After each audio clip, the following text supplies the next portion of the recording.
Hello everybody, I'm the Rubber. Today, we bring you a SCP Foundation Keter-class object, SCP-076. SCP-076 consists of two components, a stone cube, SCP-076-1, and a humanoid entity contained within, SCP-076-2, also known as Abel. 076-1 is a 3-meter cube made of black speckled metamorphic stone. All surfaces outside and within 076-1 are covered in deeply engraved patterns corresponding to no known civilizations.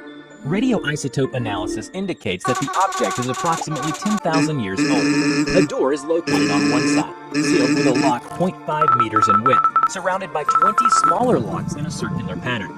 As of yet, none of the keys have been found, making the door impossible to lock once closed. Interior temperature is approximately negative 180 degrees Celsius and cannot be altered by any means, internal or external. Directly in the center of the room is a 2.13 meter tall stone coffin, held in place and sealed shut by several chains of unknown make and substance, which are attached to the inner corners of 076-1. SCP-076-2 resembles a lean, Semitic human male in his late 20s. Hair is black and eyes are gray, skin tone olive. He is 1.96 meters in height and 81.65 kilograms in weight. Numerous tattoos depicting arcane and occult iconography are present all over the body, mostly in the form of leering demonic faces, and ranges from subtle to openly ostentatious. When encased inside 076-1, he is technically dead. However, occasionally, 076-2 will awaken, effectively reanimating, complete with all vital processes needed to sustain a living human being. He will then attempt to leave 076-1. If successful, he will enter a trance state and seek out the nearest human being, ignoring all other living things in the process. Upon coming into contact with living humans, 076-2 will enter a rage state in which it attempts to engage and kill all human beings encountered. To date, only his death has been shown to be effective in ending these rampages. SCP-076 was found in Mongolia in the 19th century by archaeologists from England. All members of the expedition were subsequently killed on the return voyage home. 076 was recovered from the ship of an unknown organization and placed on display in their inner sanctum. 076 remained in storage for years, until 076-2 became active and escaped on his own. The reason for SCP-076's activation is currently unknown, but it was at this point that the keys to the outer shell were lost. A massive manhunt lasting over 3 years took place until 076-2 was incapacitated, killed, and reformed inside SCP-076-1, by then retrieved and secured by agents of the SCP Foundation. 076-2 was in custody for 3 more years, under constant supervision, and was terminated whenever it became active, although it occasionally was able to escape for short periods of time, often due to security breaches caused by attacks from other organizations. SCP-076-2 either possesses a mind constructed much differently than our own or is completely insane. 076-2 has shown that he is completely disinterested in sex, barely differentiating between genders except as a form of visual identification. Also, 076-2 is a perfect sociopath that enjoys the act of killing, but causing pain, either emotionally or physically, holds no attraction to it. Intelligence tests have been wildly inconclusive when applied to 076-2, and no accurate result has yet been obtained. This is due to the fact that no communication is possible with 076-2 when he is in his rage state. However, 076-2 displays knowledge of several languages, including English, but most notable is its knowledge of several dialects of ancient Sumerian, which seem to be its preferred language. Considering SCP-076-2's proficient use of the Sumerian language, researchers have asked him to translate several documents. While he originally replied with disinterest, he has translated some of the documents and found worthy of its attention.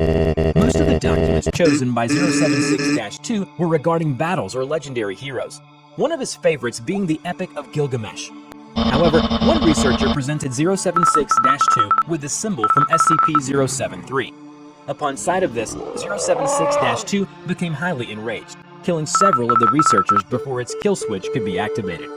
When questioned about this, 076-2 responded aggressively, and that line of questioning was immediately dropped. It is recommended anything pertaining to SCP-073 never be brought to the attention of SCP-076-2, and that the two are never to be in the same facility. Terminating 076-2 is often problematic due to its significant physical abilities. 076-2 has superhuman strength and speed, and although not invulnerable, he has shown a remarkable ability to ignore pain and shock, pressing on despite what would be debilitating wounds in normal humans. Prior encounters have shown that SCP-076-2 has the ability to rip through a reinforced steel security door over the course of 4 minutes of sustained assault. He could take multiple 50 caliber BMG rounds to the head and survive for several minutes to continue killing, despite severe damage to the cerebellum. He could also swat handgun and assault rifle caliber bullets out of the air with a length of steel rebar.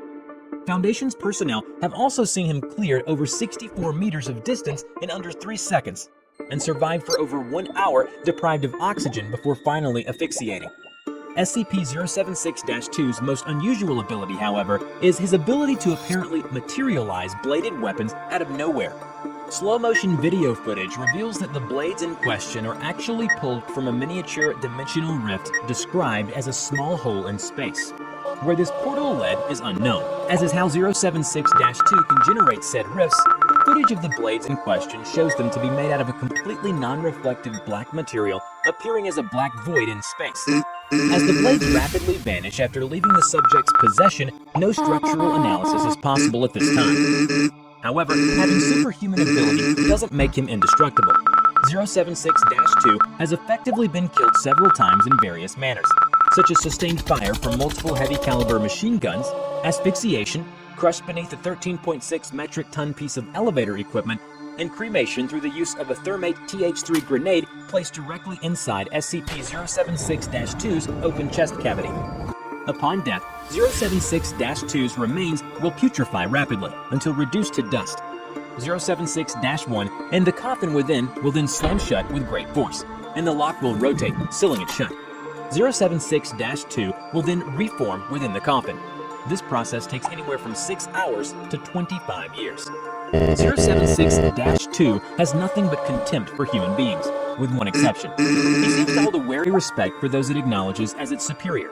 This was discovered when a Foundation's agent who had previously had a large amount of experience with 076-2 did not appear once it escaped. 076-2 seemed distressed, asking several personnel where the agent was hiding. When he knew that the agent was killed as collateral damage in an airstrike intended to halt the advance of another SCP entity, SCP-076-2 stopped its rampage and allowed itself to be escorted and restrained. When asked about the sudden drastic changes in his behavior, 076-2 replied, "Because unlike you, he was a challenge, a real enemy.